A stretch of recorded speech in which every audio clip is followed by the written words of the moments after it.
O grande conflito. Capítulo 41. Será desolada a terra. Os seus pecados se acumularam até ao céu, e Deus se lembrou das iniquidades dela. No cálice em que vos deu de beber, dá-lhe a ela em dobro. Quanto ela se glorificou e em delícias esteve, dá-lhe outro tanto em tormento e pranto, porque diz em seu coração: Eu estou assentada como rainha, e não sou viúva, e não verei o pranto.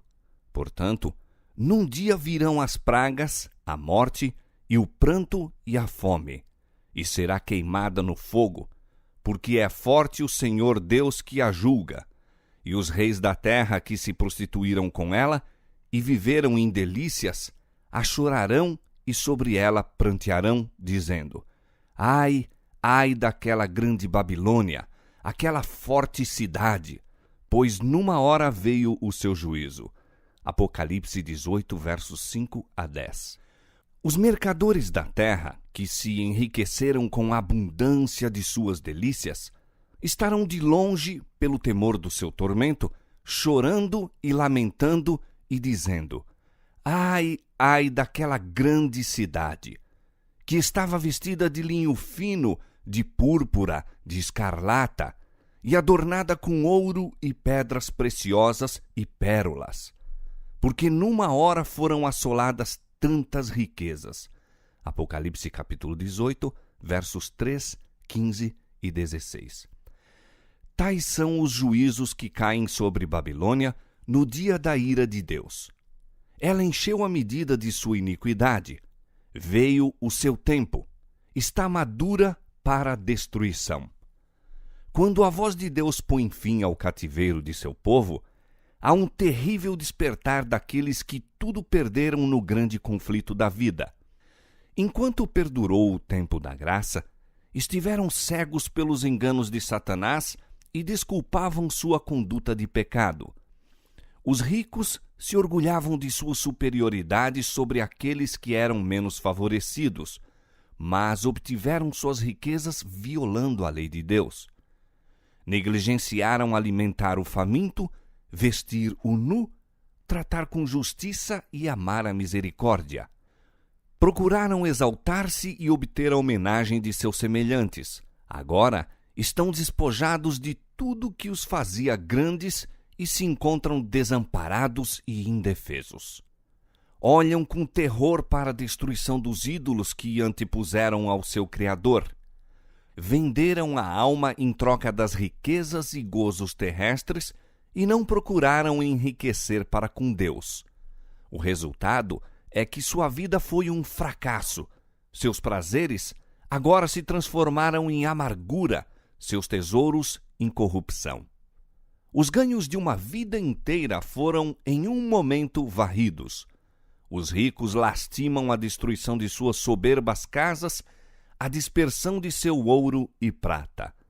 Mas suas lamentações silenciam pelo temor de que eles próprios devem perecer juntamente com seus ídolos. Os ímpios estão cheios de pesar, não por causa de sua pecaminosa negligência para com Deus e seus semelhantes, mas porque Deus venceu.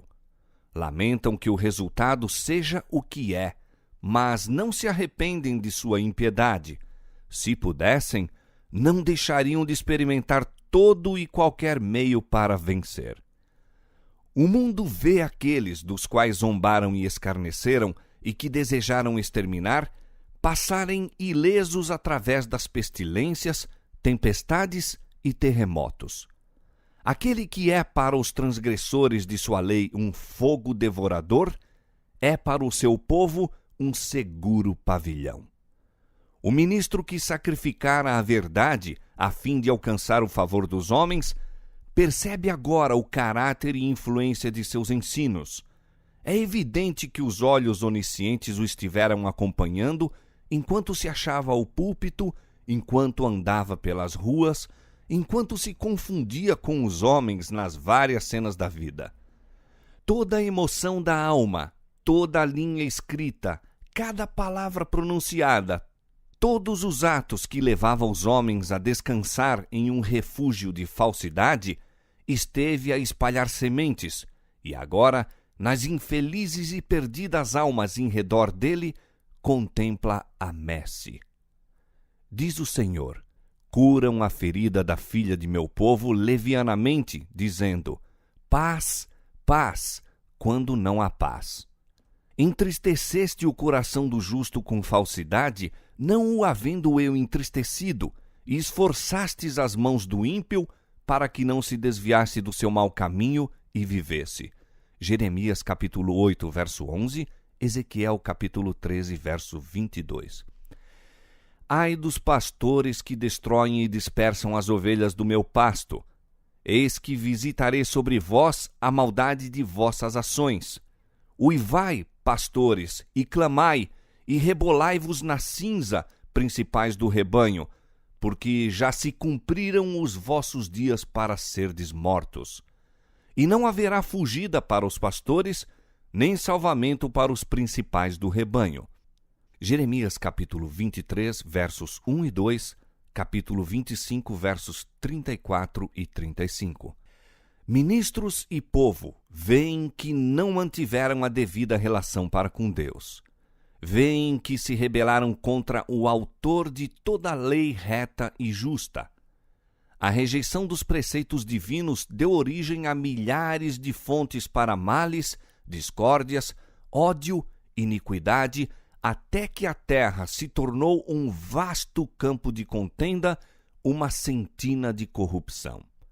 Este é o quadro que ora se apresenta aos que rejeitaram a verdade e preferiram acalentar o erro. Nenhuma linguagem pode exprimir o anelo que o desobediente, o desleal, experimenta por aquilo que para sempre perdeu, a vida eterna. Homens que o mundo adorou pelos talentos e eloquência, veem agora estas coisas sob a sua verdadeira luz. Compenetram-se do que perderam pela transgressão e caem aos pés daqueles de cuja fidelidade zombaram com menosprezo, confessando que Deus os amou. O povo vê que foi iludido. Um acusa ao outro de o ter levado à destruição. Todos, porém, se unem em acumular suas mais amargas condenações contra os ministros. Pastores infiéis profetizaram coisas agradáveis, levaram os ouvintes a anular a lei de Deus e a perseguir os que a queriam santificar. Agora, em seu desespero, esses ensinadores confessam perante o mundo sua obra de engano. As multidões estão cheias de furor. Estamos perdidos, exclamam, e vós sois a causa de nossa ruína. E voltam-se contra os falsos pastores. Aqueles mesmos que mais os admiravam pronunciarão as mais terríveis maldições sobre eles. As mesmas mãos que os coroavam de lauréis levantar-se-ão para destruí-los. As espadas que deveriam matar o povo de Deus são agora empregadas para exterminar os seus inimigos. Por toda a parte há contenda e morticínio. Chegará o estrondo até a extremidade da terra, porque o Senhor tem contenda com as nações, entrará em juízo com toda a carne. Os ímpios entregará à espada. Jeremias 25, 31. 6.000 anos esteve em andamento o grande conflito. O Filho de Deus e seus mensageiros celestiais estavam em conflito com o poder do maligno a fim de advertir, esclarecer e salvar os filhos dos homens. Agora, todos fizeram sua decisão. Os ímpios uniram-se completamente a Satanás em sua luta contra Deus. Chegado é o tempo para Deus reivindicar a autoridade de sua lei que fora conculcada. Agora, a controvérsia não é somente com Satanás, mas também com os homens. O Senhor tem contenda com as nações, os ímpios entregará à espada. O sinal de livramento foi posto sobre aqueles que suspiram e que gemem por causa de todas as abominações que se cometem. Agora sai o anjo da morte, representado na visão de Ezequiel pelos homens com as armas destruidoras, aos quais é dada a ordem: matai velhos, mancebos e virgens, e meninos e mulheres, até exterminá-los. Mas a todo homem que tiver o sinal, não vos chegueis, e começai pelo meu santuário. Diz o profeta: e começaram pelos homens mais velhos que estavam diante da casa. Ezequiel capítulo 9, versos 1 a 6. A obra de destruição se inicia entre os que professaram ser os guardas espirituais do povo. Os falsos atalaias são os primeiros a cair. Ninguém há de quem se compadecer ou a quem poupar. Homens, mulheres, donzelas e criancinhas perecem juntamente. O Senhor sairá do seu lugar para castigar os moradores da terra por causa da sua iniquidade, e a terra descobrirá o seu sangue e não encobrirá mais aqueles que foram mortos. Isaías capítulo 26, verso 21. E esta será a praga com que o Senhor ferirá a todos os povos que guerrearem contra Jerusalém. A sua carne será consumida, estando eles de pé, e lhes apodrecerão os olhos nas suas órbitas, e lhes apodrecerá a língua na sua boca. Naquele dia, também acontecerá que haverá uma grande perturbação do Senhor entre eles, porque pegará cada um na mão do seu companheiro, e alçar-se-á a mão de cada um contra a mão de seu companheiro. Zacarias 14, versos 12 e 13. Na desvairada contenda de suas próprias e violentas paixões, e pelo derramamento terrível da ira de Deus sem mistura, sucumbem os ímpios habitantes da terra, sacerdotes, governadores e povo, ricos e pobres, elevados e baixos.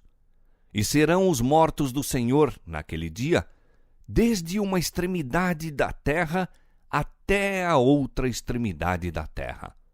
Não serão pranteados, nem recolhidos, nem sepultados. Jeremias 25, 33. Por ocasião da vinda de Cristo, os ímpios são eliminados da face de toda a terra, consumidos pelo espírito de sua boca e destruídos pelo resplendor de sua glória. Cristo leva o seu povo para a cidade de Deus, e a terra é esvaziada de seus moradores. Eis que o Senhor esvazia a terra, e a desola e transtorna a sua superfície, e dispersa os seus moradores. De todo se esvaziará a terra, e de todo será saqueada, porque o Senhor pronunciou esta palavra. Porquanto transgridem as leis, mudam os estatutos e quebram a aliança eterna. Por isso a maldição consome a terra, e os que habitam nela serão desolados. Por isso serão queimados os moradores da terra. Isaías capítulo 24, versos 1, 3, 4 e 6. A terra inteira se parece com um deserto assolado. As ruínas das cidades e vilas destruídas pelo terremoto, árvores desarraigadas, pedras escabrosas arrojadas pelo mar ou arrancadas da própria terra, espalham-se pela sua superfície, enquanto vastas cavernas assinalam o lugar em que as montanhas foram separadas da sua base. Ocorre agora o acontecimento prefigurado na última e solene cerimônia do dia da expiação. Quando se completava o ministério no lugar santíssimo, e os pecados de Israel eram removidos do santuário em virtude do sangue da oferta pelo pecado, o bode emissário era então apresentado vivo perante o Senhor, e na presença da congregação, o sumo sacerdote confessava sobre ele todas as iniquidades dos filhos de Israel e todas as suas transgressões, segundo todos os seus pecados, pondo-os sobre a cabeça do bode. Levítico capítulo 16, verso 21. Semelhantemente, ao completar-se a obra de expiação no santuário celestial, na presença de Deus e dos anjos do céu e do exército dos remidos, serão então postos sobre Satanás os pecados do povo de Deus. Declarar-se-á ser ele o culpado de todo o mal que os fez cometer. E assim como o bode emissário era enviado para uma terra não habitada, Satanás será banido para a terra desolada, que se encontrará como um deserto despovoado e horrendo. O escritor do Apocalipse prediz o banimento de Satanás e a condição de caos e desolação a que a terra deve ser reduzida, e declara que tal condição existirá durante 1000 anos. Depois de apresentar as cenas da segunda vinda do Senhor e da destruição dos ímpios, continua a profecia. Vi descer do céu um anjo que tinha a chave do abismo e uma grande cadeia na sua mão. Ele prendeu o dragão, a antiga serpente que é o diabo e Satanás, e amarrou-o por 1000 anos. E lançou-o no abismo e ali o encerrou e pôs selo sobre ele para que não mais engane as nações até que os 1000 anos se acabem. E depois, importa que seja solto por um pouco de tempo. Apocalipse capítulo 20, versos 1 a 3. Que a expressão abismo representa a terra em estado de confusão e trevas é evidente de outras passagens.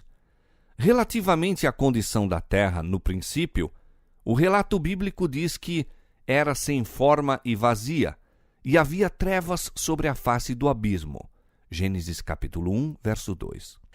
A profecia ensina que ela voltará, em parte ao menos, a esta condição.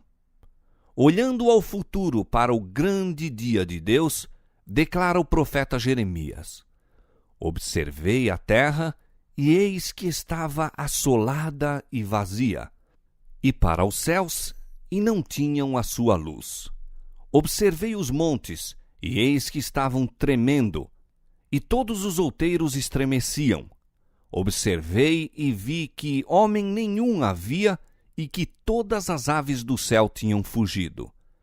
Vi também que a terra fértil era um deserto, e que todas as suas cidades estavam derribadas. Jeremias capítulo 4, versos 23 a 26. Aqui deverá ser a morada de Satanás com seus anjos maus durante 1000 anos. Restrito à terra, não terá acesso a outros mundos para tentar e molestar os que jamais caíram. É neste sentido que ele estará amarrado. Ninguém ficou de resto sobre quem ele possa exercer seu poder. Está inteiramente separado da obra de engano e ruína que durante tantos séculos foi seu único deleite. O profeta Isaías, vendo antecipadamente o tempo da queda de Satanás, exclama: Como caíste do céu, ó estrela da manhã, filha da alva! Como foste lançado da terra, tu que debilitavas as nações! E tu dizias no teu coração: Eu subirei ao céu, acima das estrelas de Deus exaltarei o meu trono. Serei semelhante ao Altíssimo, e contudo, levado serás ao inferno, ao mais profundo do abismo. Os que te virem te contemplarão, considerar-te-ão e dirão: É este o varão que fazia estremecer a terra e que fazia tremer os reinos? Que punha o mundo como um deserto e assolava as suas cidades? Que a seus cativos não deixava ir soltos para suas casas? Isaías 14, versos 12 a 17. Durante 6.000 anos, a obra de rebelião de Satanás tem feito estremecer a terra. Ele tornou o mundo como um deserto e destruiu as suas cidades, e a seus cativos não deixava ir soltos. Durante 6.000 anos, o seu cárcere, o sepulcro, recebeu o povo de Deus e ele os queria conservar cativos para sempre. Mas Cristo quebrou seus laços, pondo em liberdade os prisioneiros. Mesmo os ímpios agora se acham colocados fora do poder de Satanás e, sozinho, com seus anjos maus, permanecerá ele a compenetrar-se dos efeitos da maldição que o pecado acarretou.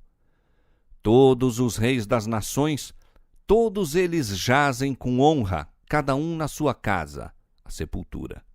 Mas tu és lançado da tua sepultura como um renovo abominável. Com eles não te reunirás na sepultura, porque destruíste a tua terra e mataste o teu povo. Isaías 14, versos 18 a 20. Durante 1000 anos, Satanás vagueará de um lugar para outro na terra desolada para contemplar os resultados de sua rebelião contra a lei de Deus. Durante este tempo, os seus sofrimentos serão intensos. Desde a sua queda, a sua vida de incessante atividade baniu a reflexão. Agora, porém, está ele despojado de seu poder e entregue a si mesmo para contemplar a parte que desempenhou desde que a princípio se rebelou contra o governo do céu e para aguardar com temor e tremor o futuro terrível em que deverá sofrer por todo o mal que praticou e ser punido pelos pecados que fez com que fossem cometidos. Ao povo de Deus, o cativeiro de Satanás trará alegria e júbilo. Diz o profeta: acontecerá que no dia em que Deus vier a dar-te descanso do teu trabalho, do teu tremor e da dura servidão com que te fizeram servir, então proferirás este dito contra o rei da Babilônia, representando aqui Satanás, e dirás: como cessou o opressor! Já quebrantou o Senhor o bastão dos ímpios e o cetro dos dominadores.